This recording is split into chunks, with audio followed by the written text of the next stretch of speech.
Hi guys, welcome to our channel Mahir Shaikh. నేను మీ Sumayya. ముందుగా మన ఛానల్ని సబ్స్క్రైబ్ చేసుకోండి, పక్కనే బెల్ ఐకాన్ ఉంటుంది, యాక్టివేట్ చేసి పెట్టుకోండి.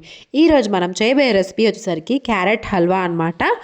అస్సలు వాటరీగా ఉండకుండా డ్రైగా రావాలి అంటే కొన్ని టిప్స్తో నేను క్యారెట్ హల్వా అయితే చేశాను. మ్యాక్సిమం ఒక 10 మందిని కనుక్కున్నాను అనమాట. ఈ రెసిపీ నాకు కూడా కొత్త రెసిపీయే. మిగతాది చివరిలో మాట్లాడుకుందాం. ప్రాసెస్లోకి అయితే వెళ్ళిపోదాం. సో ఇప్పుడు మనం క్యారెట్లు అయితే తీసుకున్నాము. ఒక 1/2 kg క్యారెట్లు తీసుకొని వాటిని ఇలాగా పీల్ అవుట్ చేసేస్తున్నాను. పీల్ చేసిన తర్వాత క్యారెట్ని తురిమి పక్కన పెట్టేసుకోవాలి. ఇప్పుడు మనము ఈవినింగ్ క్యారెట్ హల్వా చేసుకోవాలి అంటే మార్నింగే తురిమి పెట్టుకోవడం బెస్ట్ అనమాట. టిప్ నెంబర్ 1, ఎప్పుడైనా సరే క్యారెట్ హల్వా చేసినప్పుడు ముందుగానే తురిపి పక్కన పెట్టుకోవడం వల్ల దాంట్లో వాటర్ మొత్తం కొంచెం ఆరిపోతుంది అనమాట. అప్పుడు క్యారెట్ హల్వా పర్ఫెక్ట్గా కుదురుతుంది. అప్పటికప్పుడు మనం తురిపి వేసుకున్నా కానీ అందులో వాటర్ ఎక్కువగా ఉండడం వల్ల అదే పిసపిసలాడుతుంది అంటారు కదా, అలా వస్తుందన్నమాట.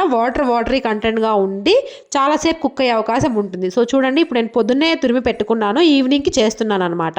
ఇప్పుడు మనం తీసుకున్న క్యారెట్ తురుముని ఒక మెజర్మెంట్ అయితే తీసుకున్నాను. 3 కప్పుల క్యారెట్ తురుము అయితే అయ్యిందనమాట. 3 కప్పుల క్యారెట్ తురుముని ఇలాగా వేసుకొని బాగా ప్యాన్లో డ్రైగానే కొంచెం అలాగా పచ్చివాసన పోయేదాకా ఫ్రై చేసేసుకోవాలి. సో చూడండి, నేను ముందుగా తురుపు పక్కన పెట్టుకోవడం వల్ల ఇప్పుడు వాటర్ ఎక్కువ రావట్లేదు అనమాట. ఆల్రెడీ ఎండిపోయాయి కాబట్టి వాటర్ మొత్తం పర్ఫెక్ట్గా కుదిరే అవకాశం ఉంటుంది. అది ఎట్లా అయితే తురుముకున్నామో అట్లానే ఆ షేప్లోనే వస్తుంది. మళ్ళీ వాటర్గా అయ్యి వాటర్ కారేలాగా ఉండకుండా ఉంటుందన్నమాట. బాగుంటుంది. ఇలాగైతే కొంచెం డ్రైగా కూడా వస్తుంది. ఇప్పుడు మనము క్యారెట్ మొత్తం పచ్చివాసన పోయిన తర్వాత మంచిగా ఫుల్ ఫ్యాట్ మిల్క్ అంటారు, మంచి మీగడతో ఉన్న పాలైతే తీసుకోండి. నేను పాలని కాగబెట్టేసి పక్కన పెట్టేశాను.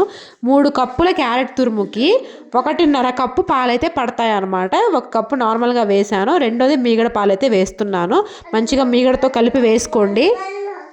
ఇలా మీగడ పాలు వేసుకున్నట్టయితే మనము కోవా అలాంటిది వాడే పని లేకుండా ఉంటుందన్నమాట. ఇంట్లోనే చక్కగా క్యారెట్ హల్వా పర్ఫెక్ట్గా చేసుకోవచ్చు కోవా వాడకుండా.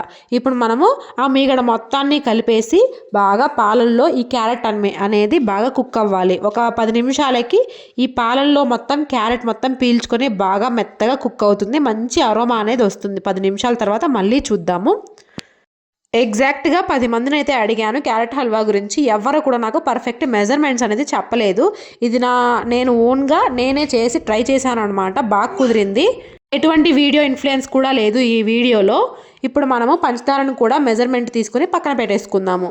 ప్రాసెస్లోకి అయితే వెళ్ళిపోదాము. ఇప్పుడు మనము బాగా కుక్ చేసి పెట్టుకున్న పాలల్లో కుక్ అవుతున్న క్యారెట్ ఒకసారి చెక్ చేసుకుందాం. ఇప్పుడు మనము ఇందులో కొంచెం కుంకుమ పువ్వును కూడా యాడ్ చేసుకుంటే అరోమా అనేది బాగుంటుంది. ఇలాచీ పౌడర్ కూడా వేసుకోవాలి. ఇలాచీ పౌడర్ కన్నా ఇలాచీ లోపల విత్తనాలు తీసి వేసుకుంటే మంచి అరోమా వస్తుందన్నమాట. ఓవర్గా స్మెల్ రాకుండా ఉంటుందన్నమాట. సో ఇప్పుడు పాలన్నీ ఇంకిపోయాయి. సో క్యారెట్ చూడండి ఎంత బాగా మెత్తగా కుక్ అయిపోయిందో. ఇలా కుక్ అవ్వాలి అంటే ప్యాన్ మొత్తం డ్రై అవ్వాలన్నమాట. ఇలా మనం ప్రెస్ చేసినా పాలు అనేది బయట రాకూడదు. ఇప్పుడు ఇలా అయిన తర్వాత మాత్రమే మనము షుగర్ని అయితే యాడ్ చేసేసుకోవాలి. మామూలుగా మనము 1 కప్పు షుగర్ యాడ్ చేసుకుంటే సరిపోతుంది. మా ఇంట్లో కొంచెం తక్కువ తింటాం కాబట్టి స్వీట్ అనేది పంచదారని కొంచెం తగ్గించి వేసుకుంటున్నాను.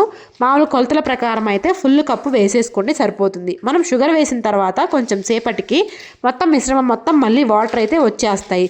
ఇలా వాటర్ రావడం వల్ల ఆ షుగర్ అనేది కొంచెము థిక్గా తయారవుతుందన్నమాట.